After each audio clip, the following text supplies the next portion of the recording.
Assalamualaikum warahmatullahi wabarakatuh. Halo semuanya, apa kabar teman-teman semuanya? Semoga dalam keadaan sehat walafiat ya. Kembali lagi bersama saya di Simpur Jaya Channel. Kembali lagi beraktivitas di warung sembako ya teman-teman. Dan video kali ini kita sharing kembali kegiatan dan beberapa pengalaman saya mengelola usaha sembako ini ya. Dan saya juga akan sharing beberapa pengalaman saya selama berdagang ya, entah itu berdagang non sembako ataupun sembako ya teman-teman. Dan ini kenang-kenangan bagi saya teman-teman, hitung-hitung nostalgia mengingat masa lalu ya teman-teman. Dan saya tuh dulu tuh jualan di pasar tradisional teman-teman ya, menjual beberapa barang kebutuhan, alat-alat sekolah ya. Memulai sebuah usaha itu bisa saja terlihat mudah teman-teman ya, namun bagi beberapa orang yang memang awam, yang memang baru memulainya, yang memang tidak kenal sama sekali dengan usaha warung sembako ini ya, akan sedikit kesulitan teman-teman ya. Contohnya saya dulu waktu pertama kali saya membuka warung sembako ya, saya padahal itu sudah berjalan warungnya, dan sudah ada juga beberapa harga-harga yang diterapkan di warung ya, sudah memakai bandrol harga, maksudnya seperti itu ya. Namun ada beberapa barang yang tidak menggunakan bandrol harga ya, jadi saya tuh kesulitan teman-teman menghafal barang-barang tersebut. Sehingga pada waktu itu, karena usaha warung sembako saya itu waktu itu awal-awal itu saya tuh joinan sama saudara saya teman-teman di daerah Ciputat gitu ya. Dan setiap ada yang membeli itu saya panggil saudara saya, nanya harganya, teh ini berapa sih, kok nggak ada harganya, seperti itu ya teman-teman. Nah dari situ saya mulai malu kan, terus-terusan nanya seperti itu ya, dikit-dikit nanya harga, dikit-dikit nanya harga. Nah seperti itu teman-teman ya. Akhirnya saya menuliskan di setiap barang-barang itu, dituliskanlah harga-harganya ya, seperti itu ya. Nah setelah itu saya tidak begitu sering menanyakan tentang harga ya kepada teteh yang mengajarkan saya jualan itu teman-teman ya. Dan lama kelamaan saya pun alhamdulillah bisa ya, dengan kreativitas kita sendiri di warung dan cara kita menghafal harga itu memang sedikit kesulitan teman-teman ya. Bagaimana sih cara mengambil keuntungan nih dari setiap produk yang kita jual ini?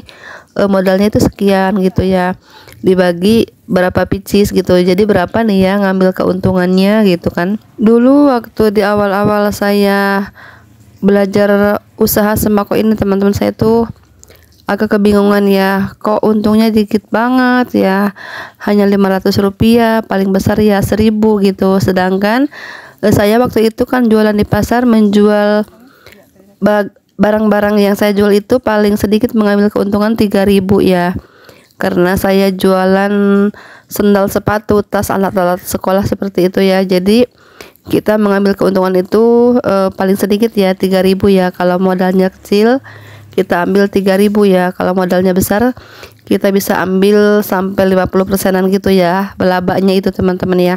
Jadi di awal-awal saya buka usaha sembako itu saya tuh sedikit pesimis teman-teman ya, dengan keuntungan yang saya dapatkan.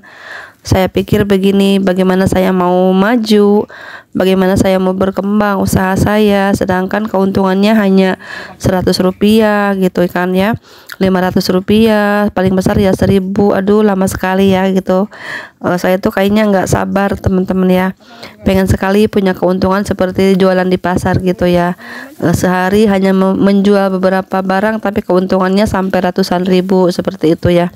Sedangkan kita yang berjualan sembako sehari semalam hanya mendapatkan keuntungan berapa persen dari sekian juta yang kita dapatkan itu ya. Hanya misalnya dapat 10%, cara kita mengambil keuntungan dapat 10%-nya misalnya seperti itu ya. Contohnya kita laris kita itu 2 juta, kita mendapat keuntungan 200.000 ya, seperti itu.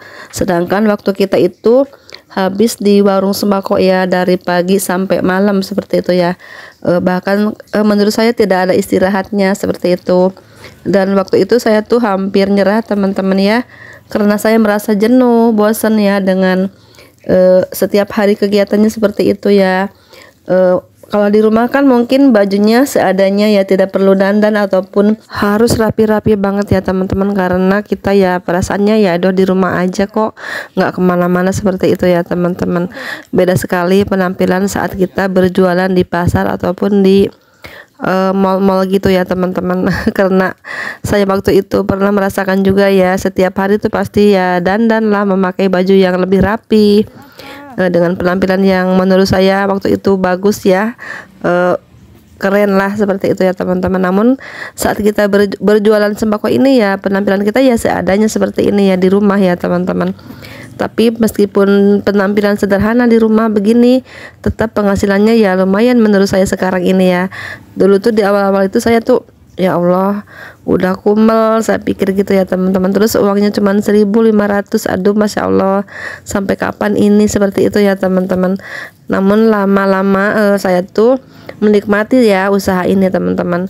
Ternyata di rumah pun kita bisa menghasilkan uang ya, dengan bertemu dengan tetangga setiap hari ya, dengan selalu ngobrol dengan tetangga yang datang ke warung gitu.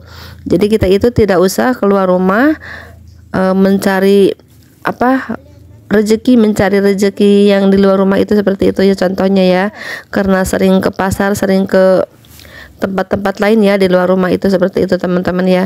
Saya pikir gitu, oh ternyata usaha di rumah tuh seperti ini ya. Lama-lama saya tuh jadi lumayan menikmati teman-teman ya.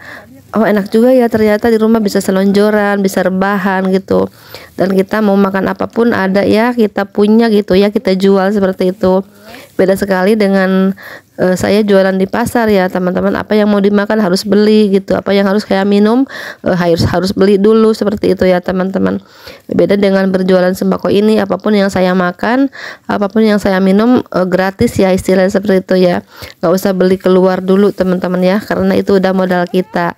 Kalau dulu lagi di pasar itu teman-teman, saya tuh misalnya belum penglaris harus pakai uang pribadi yang misalnya penglaris kemarin harus saya belikan untuk beli makan ataupun minum ya seperti itu.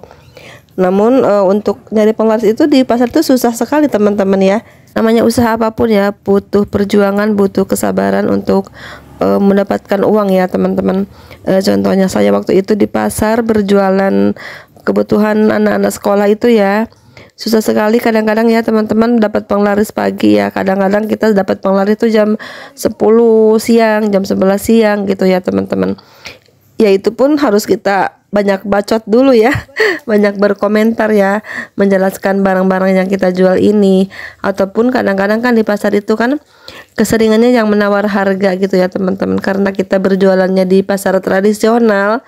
Jadi kita menggunakan harga-harga yang bisa ditawar gitu. Jadi sebelum kita dapat uang itu harus bisa dulu ya basa-basi dulu untuk menarik pelanggan supaya lebih cepat membelinya ya, lebih banyak membelinya ataupun lebih banyak memberikan keuntungannya ya teman-teman dari barang-barang yang kita jual itu. Nah untuk cara berjualan di pasar itu ternyata menurut saya sangat melelahkan teman-teman, karena kita harus berbusa-busa dulu mulut baru dapat uang ya. Sementara kita kalau jualan sembako itu kebalikan ya, kita diam aja cuman bilang harganya aja satu macam udah gitu kan ya, pelanggan sendiri yang memilih-milih barangnya dan kita tinggal hitung aja seperti itu teman-teman.